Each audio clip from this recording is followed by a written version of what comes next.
আমি তো ভালোবাসি তোকে পর্ব 9। লেখিকা সালমা চৌধুরী। আমি আছি আপনাদের সাথে নওশিন পারভিন। আবির ভাইয়ের কণ্ঠ শুনে মেঘ ভূত দেখার মতো চমকে উঠল।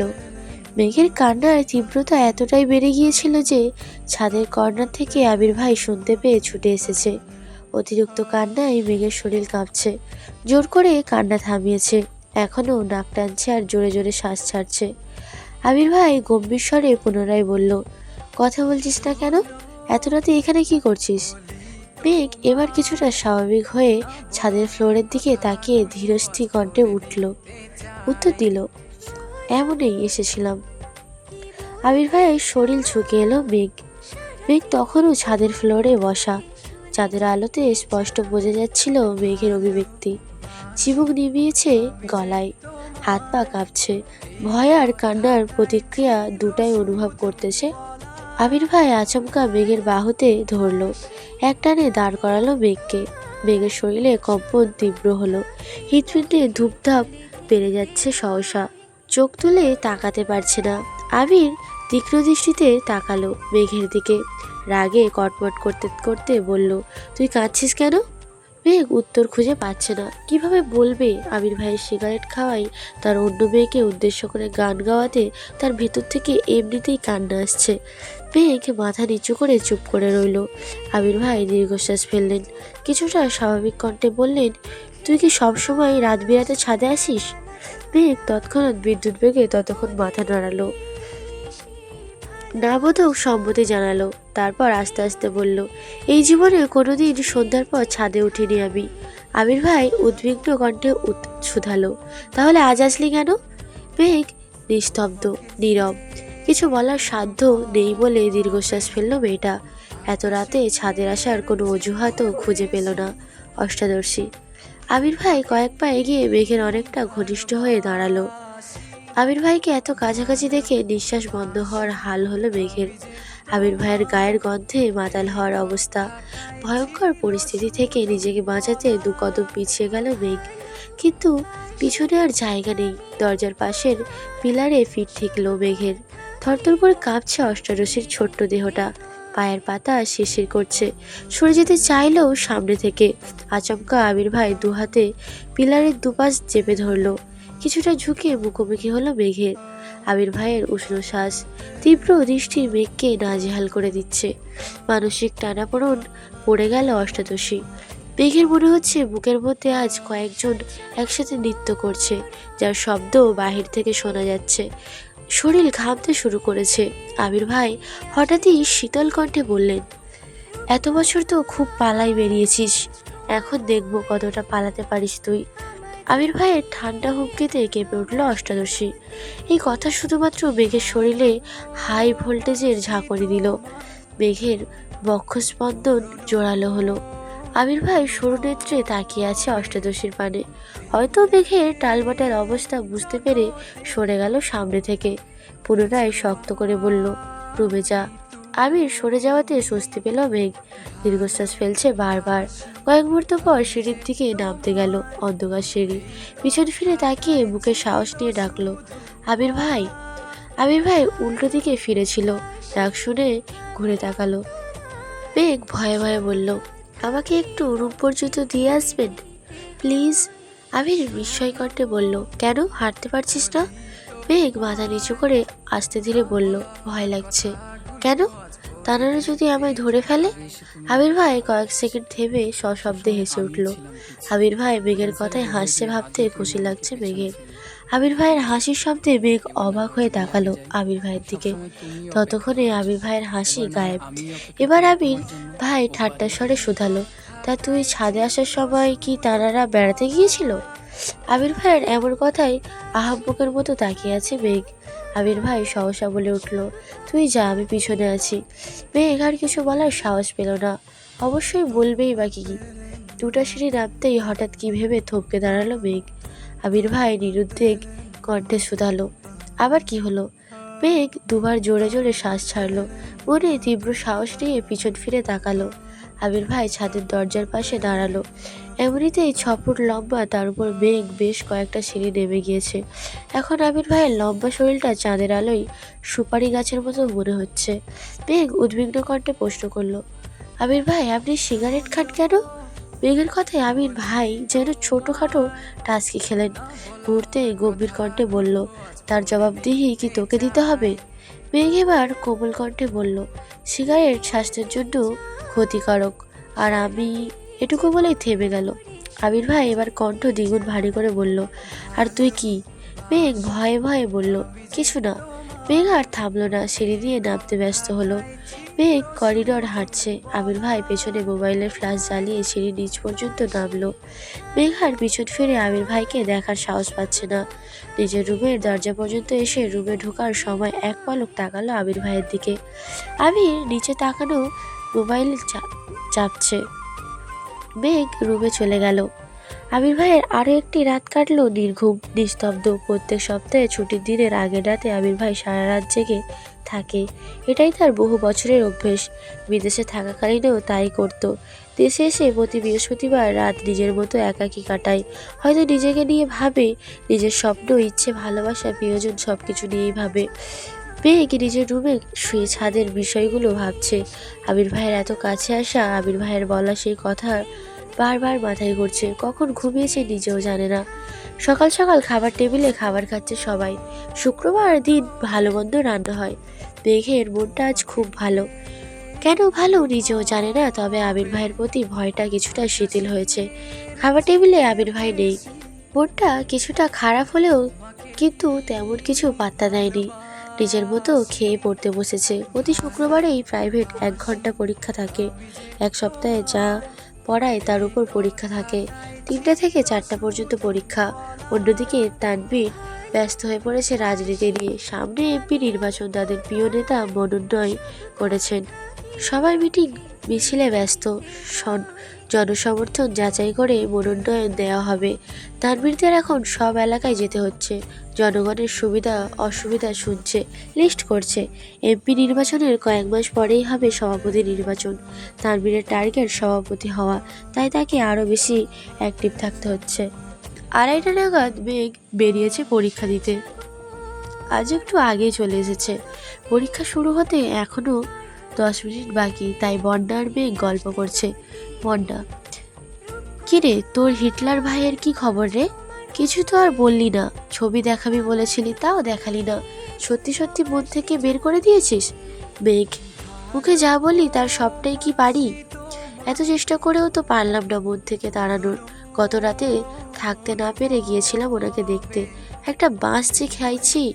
বন্যা, কেন, কি হয়েছে? মেঘ, কি আর হবে, লুকিয়ে দেখতে গিয়েছিলাম, আবির ভাইয়ের কাছে ধরা পড়ে গিয়েছি।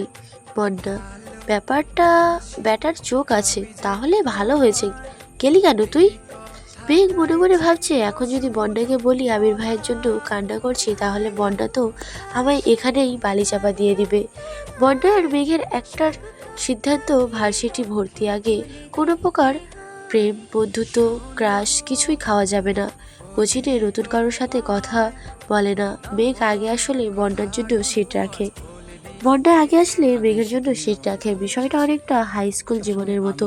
এত কিছুর পরও মেঘ আবিরের ভাইয়ের উপর ক্রাশ খেয়ে ফেলেছে। এর জন্য বন্যা অবশ্যই প্রতিনিয়তই মেঘকে বোঝাচ্ছে। স্যার চলে আসছেন এতক্ষণে। পরীক্ষা শুরু হলো যথারীতি। 4টায় পরীক্ষা শেষ করে দুই বান্ধবী হাতে হাত ধরে বের হচ্ছে। আশেপাশে মেঘদের গাড়ি নেই, তাই রাস্তার পাশে দাঁড়িয়ে ড্রাইভার আঙ্কেলকে ফোন ভাবলো। হঠাৎ বাইক নিয়ে আবির ভাই হাজির হলো। হেলমেট পরা, সাদা শার্ট, কালো প্যান্ট, কালো শু, হাতে কালো ফিতার ঘড়ি, শার্টের বোতামের ফাঁকে সানগ্লাস ঝোলানো। মেঘের দিকে তাকিয়ে উচ্চস্বরে ডাকলো, মেঘ। মেঘ আর বন্যা দুজনেই ডাক শুনে তাকিয়েছে। মেঘ এক পলক তাকাতেই চিনতে পারলো এটা আবির ভাই। আবারও নতুন করে ক্রাশ খেলো সে। মনে মনে ভাবছে, কিন্তু উনি এখানে কেন? উনি কি আমায় নিতে এসেছেন? কই, সেদিন তো বিমার আদিকে ধমকে বললো কাউকে বাইকে উঠাবেন না। তার মানে আমাকেও নিশ্চয়ই উঠাবেন না। না, উঠাক, ওনার বাইকে উঠতে আমার বয়ে গিয়েছে, কিন্তু উনি আসলো কেন? আল্লাহ জানেন কোন পাপের শাস্তি দিতে এখানে এসেছে। আল্লাহ বাঁচাও। এসব হাবিজাবি ভাবনায় ব্যস্ত মেঘ। এদিকে বন্যা মেঘের হাতে ঝাপটে ধরে আছে। আবির ভাই মেঘের দিকে খানিকক্ষণ সুস্থির মনে তাকিয়ে আছে। হয়তো মেঘের অভিব্যক্তি বোঝার চেষ্টা করছিল। এবার হেলমেট খুলে মেঘের দিকে চোখ রাঙিয়ে তাকিয়ে বলল, ওঠ। মেঘ তো ঘরে আছে, আনমনে হাবিজাবি ভাবাই ব্যস্ত। আবির ভাইয়ের কথা কানেই গেল না। বন্যাও মনোযোগ দিয়ে দেখছে ছেলেটাকে, আগে কখনোই এই ছেলেকে দেখেনি। আবির ভাইকেও বন্যা চেনে না, তানবীর ভাইকে বন্যা দেখেছে, কিন্তু এই ছেলে কে? মেঘকে বাইকে উঠতে বলছে। বন্যা মেঘকে আরো শক্ত করে ধরে আছে। আবির ভাই এবার ধমকে উঠল, এই মেঘ, উঠতে বললাম তো। মেঘ এবার চমকে ওঠে, গোল গোল চোখে তাকায়, তারপর দুবার জোরে জোরে শ্বাস নিয়ে নিজেকে কিছুটা স্বাভাবিক করে। তারপর বন্যার দিকে তাকিয়ে বিড়বিড় করে বলল, উনি আবির ভাই। তৎক্ষণাৎ বন্যা মেঘের হাত ছেড়ে দিল। হয়তো আবির ভাইয়ের চোখ মুখ দেখে ভয় পেয়েছে। মেঘ কয়েক পা এগিয়ে আবির ভাইয়ের কাছাকাছি এসে দাঁড়িয়েছে। ততক্ষণে আবির ভাই বাইক থেকে নেমে দাঁড়িয়ে পড়েছে। আবির ভাই উদ্বিগ্ন কণ্ঠে মেঘকে বললেন, এই তুই কি খাস? মেঘ কপাল কুঁচকে বলল, মানে কি খাবো? কোন দুনিয়ায় থাকিস তুই, ডাকলে শুনিস না? মেঘ চুপচাপ মাথা নিচু করে রইল। আবির ভাই আবার বললেন, বাইকে ওঠ। মেঘ যেন নিজের কানকে বিশ্বাস করতে পারছে না। আবির ভাই তাকে বাইকে উঠতে বলছে, এটাও সম্ভব? মেঘের হেলদোল নেই দেখে বাইক থেকে হেলমেট নিয়ে নিজেই পরিয়ে দিল মেঘকে। তারপর পুনরায় বাইকে বসলেন। আবারও বললেন, তুই কি উঠবি? এত কিছু না ভেবে হাসি মুখে ওই পাশে গিয়ে বাইকে উঠল মেঘ। আবির ভাইয়ের গায়ের সাথে গা লাগছেই কেঁপে উঠছে কিছুটা। মেঘ কাঁধে হাত রাখবে নাকি রাখবে না তা নিয়ে দোটানাই আছে। এমনিতেই জীবনের প্রথম বাইকে উঠেছে, তারপর আবার আবির ভাইয়ের বাইকে। আবির ভাই যেন বুঝে নিল মেঘের অস্থিরতা। শীতল কণ্ঠে বললেন, ধরে বস, না হয় পড়ে যাবি। কাঁপা কাঁপা হাতে কাঁধে হাত রাখলো মেঘ। সঙ্গে সঙ্গে হৃদস্পন্দনের মাত্রা বাড়ছে অষ্টাদশীর। এদিকে বন্যা তাকিয়ে দেখছে তাদের আর ভাবছে, মেঘের বর্ণনায় কোনো ভুল ছিল না। আবির ভাই সত্যিই অসাধারণ। যে কোনো মেয়ে এক দেখাতে ক্রাশ খাবে। মেঘের ক্রাশ খাওয়াই ভুল ছিল না। কয়েক সেকেন্ডের মধ্যে বাইক স্টার্ট দিল আবির। কিছুটা ভয়ে আবির ভাইয়ের কাঁধে জোরে চেপে ধরল মেঘ। কান দিয়ে শাঁসা করে বাতাস ঢুকছে। প্রথমবার বাইকে ওঠার অনুভূতি অসাধারণ। মেঘ নিবু নিবু চোখে চারপাশ দেখার চেষ্টা করছে। বেশ কিছুক্ষণ পর তারা পৌঁছে গেল বন্ধুরা সিটি শপিং কমপ্লেক্সে। মেঘ আনন্দে আত্মহারা হয়ে যাচ্ছে। আবির ভাই ওকে শপিংয়ে নিয়ে আসছে, ভাবতেই পারছে না সে এত খুশি রাখবে কোথায়। আবির ভাই মেঘকে নিয়ে একটা হিজাবের দোকানে গেল। রেগুলার পরার জন্য হিজাব চাইতেই দোকানদার জর্জের হিজাব বক্স বের করে দিল। মেঘের বুঝতে বাকি নেই রবিবারে বলেছিল হিজাব পরে যেতে, কিন্তু মেঘ ওড়না মাথায় দিয়ে যাচ্ছিল। কি করবে সে? মা আর বড় মা ছাড়া মেঘ তো একা শপিংয়ে যায় নাকি কখনো? বড় আপুরাও এখন শপিং করবেন না, তাই মেঘ ভেবেছিল কিছুদিন ওড়না মাথায় দিয়ে যাবে, তারপর ওনারা শপিংয়ে গেলে নিয়ে আসবে। মেঘ বক্স থেকে বেছে বেছে তিনটা আলাদা করেছে। তারপর আবির ভাইকে জিজ্ঞেস করলো, এই তিনটা নিব? আবির ভাই মেঘের প্রশ্নের উত্তর না দিয়ে দোকানদারকে জিজ্ঞেস করলেন, এগুলোর মধ্যে কয়টা কালার আছে আপনার কাছে? দোকানদার বললেন, ভাইয়া আপাতত 24টা আছে, আপনি চাইলেও আরও দিতে পারবো, তবে কিছুদিন পরে নিতে হবে। আবির ভাই স্বাভাবিক কণ্ঠে বললেন, সবচেয়ে বড় সাইজের হিজাব 24টা কালারই দেন। আবির ভাইয়ের কথা শুনে মেঘ তড়িৎ বেগে তাকালো আবির ভাইয়ের দিকে। তৎক্ষণাৎ চোখ নামিয়ে শক্ত গলায় বলল, এতগুলো লাগবে না, তিনটা হলেই হবে। আবির ভাই তীক্ষ্ণ দৃষ্টিতে তাকিয়েছে মেঘের দিকে, কটমট করে বলল, তোকে কিছু জিজ্ঞাসা করেছি আমি? ভয়ে ছিটিয়ে পড়ল মেঘ, আর কিছু বলার সাহস পেল না, কিন্তু ভেতরে ভেতরে ফুঁসছে। যেখানে তার কোচিং সপ্তাহ 3 থেকে 4 দিন, 2 থেকে 3টা হিজাব হলেই তো হয়ে যায়। 24টা নেওয়ার কোনো মানেই হয় না, কিন্তু কিভাবে বোঝাবে হিটলারকে? আবির ভাই নিজে পছন্দ করে আরও কয়েকটা পার্টি হিজাবও নিল। মেঘ মাথা নিচু করে মনে মনে শুধু আবির ভাইকে বকেই গেল। আবির শপিং ব্যাগগুলো হাতে নিয়ে মেঘকে বলল, চল। মেঘ মুখের উপর জিজ্ঞেস করে ফেলেছে, কোথায়? আবির ভাই আবারও রাগান্বিত কণ্ঠে কটমট করে বলল, কোথায় যাব না যাব তোকে বলে যাইতে হবে? মেঘে নিজের মাথায় নিজে গাঁটটা দিতে মন যাচ্ছে। সবসময় আব্বু, বড় আব্বুকে আর বন্যাকে কথায় পাল্টা ঝটপট প্রশ্ন করে অভ্যস্ত মেঘ, তাই আবির ভাইকেও তেমনই জিজ্ঞেস করে ফেলেছে। আবির ভাইয়ের পিছনে পিছনে একটা জুয়েলার্সের দোকানে ঢুকলো মেঘ। আবির ভাই একজনকে জিজ্ঞেস করলেন, আজকে কি নেওয়া যাবে? লোকটা হাসি মুখে উত্তর দিল, জি ভাইয়া, 2 মিনিট বসুন, আমি বের করে দিচ্ছি। 2 মিনিটের মধ্যেই লোকটা পুনরায় প্রশ্ন করলেন, ভাইয়া প্যাকিং করে দিব? আবির ভাই তৎক্ষণাৎ বললেন, প্যাকিং লাগবে না, রেডি হলে আমায় দেন। লোকটা একজোড়া নুপুর এগিয়ে দিল আবির ভাইয়ের দিকে। মেঘ উৎসুক জনতায় ন্যায় নুপুর দুটা দেখছে, অনেক মোটা আর খুব সুন্দর ডিজাইনের। হঠাৎ আবির ভাইয়ের কাণ্ডে মেঘ কারেন্টের খাম্বার ন্যায় স্তব্ধ হয়ে গিয়েছে। আবির ভাইয়ের এক হাঁটু ফ্লোরে আর একটা পা স্বাভাবিক রেখে নিচে বসেছে, যেভাবে প্রপোজ করে অনেকটা সেভাবেই। সহসা মেঘের এক পা নিজের হাঁটুর উপর রেখে একটা নুপুর পরিয়ে দিলেন। এদিকে মেঘের নিঃশ্বাস বন্ধ হওয়ার অবস্থা।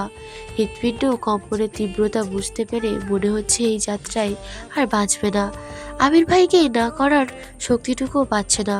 খাম্বার মতো স্ত্রীর যা হওয়ার তা তো শরীরের ভেতরেই হচ্ছে। রক্ত সঞ্চালনের মাত্রা বাড়ছে, মনে হচ্ছে এই বুঝি প্রেশার উঠে যাচ্ছে মেঘে। দুপায়ের নুপুর পরিয়ে আবির ভাই পুনরায় চেয়ারে বসে মেঘের দিকে তাকিয়ে জিজ্ঞেস করলো, দেখ কেমন লাগছে? মেঘ তখনও নিষ্পলক চোখে তাকিয়ে আছে আবির ভাইয়ের দিকে। আবির ভাই রাগে ফুঁসতে ফুঁসতে দাঁতে দাঁতে চাপ চাপ দিয়ে বললেন, তোকে নুপুর দেখতে বলেছি, আমায় না। আবির ভাইয়ের কথায় দোকানদার জোরে হাসি শুরু করেছে। তৎক্ষণাৎ মেঘ স্বাভাবিক হলো, পরিস্থিতি বুঝতে পেরে তাড়াতাড়ি পায়ের দিকে তাকালো। সত্যিই অনেক সুন্দর লাগছে, ফর্সা পাগুলো দেখতে অন্যরকম লাগছে। খুশিতে গদগদ হয়ে বলল, অনেক ধন্যবাদ আবির ভাই। আবির ভাই দোকানের বিল পরিশোধ করে কাছাকাছি একটা রেস্টুরেন্টে গেলেন। মেঘের মাথায় শুধু ঘুরছে এইসব কিছু স্বপ্ন, একটু পর ঘুম ভাঙবে আর স্বপ্ন শেষ হয়ে যাবে। রেস্টুরেন্টে বসে আবির ভাই মেঘের দিকে মেনু কার্ড এগিয়ে দিলেন আর বললেন, তোর যা খেতে ইচ্ছে করে অর্ডার দে। মেঘ নিজের পছন্দ মতো কাচ্চির সাথে বোরহানি বলল। ওয়েটারকে 2টা কাচ্চি দিতে বলল আবির, সাথে 2টা বোরহানি। মেঘ উত্তেজিত হয়ে জিজ্ঞেস করলো, আবির ভাই আপনার কি কাচ্চি পছন্দ? আবির ভাই এবার বিরক্ত হয়ে বলল, আমার পছন্দ অপছন্দ তোর জেনে কাজ নেই। মেঘের মুখটা চুপসে গিয়েছে।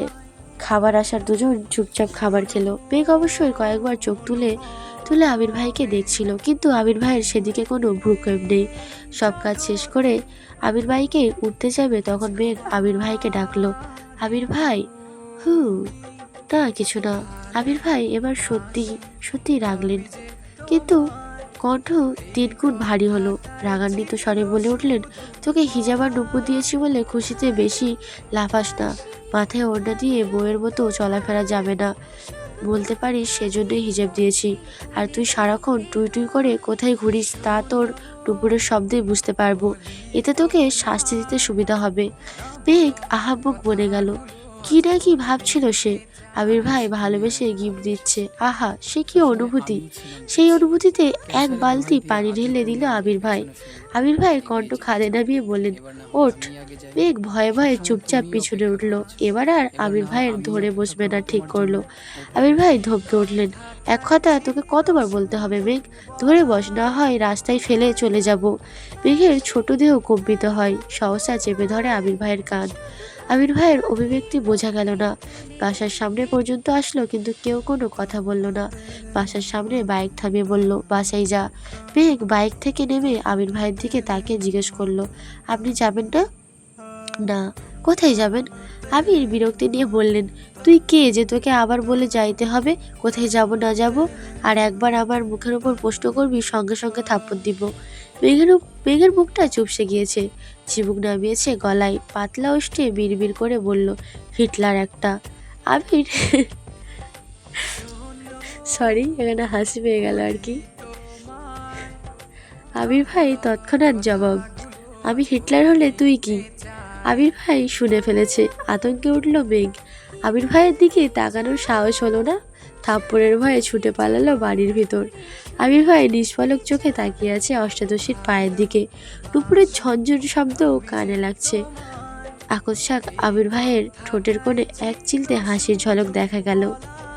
এই পর্যন্তই ছিল আমি তো ভালোবাসি তোকে পর্ব 9। পরবর্তী পর্বগুলো শোনার জন্য চ্যানেলেই চোখ রাখুন। সবাই ভালো থাকবেন, সুস্থ থাকবেন। আল্লাহ হাফেজ।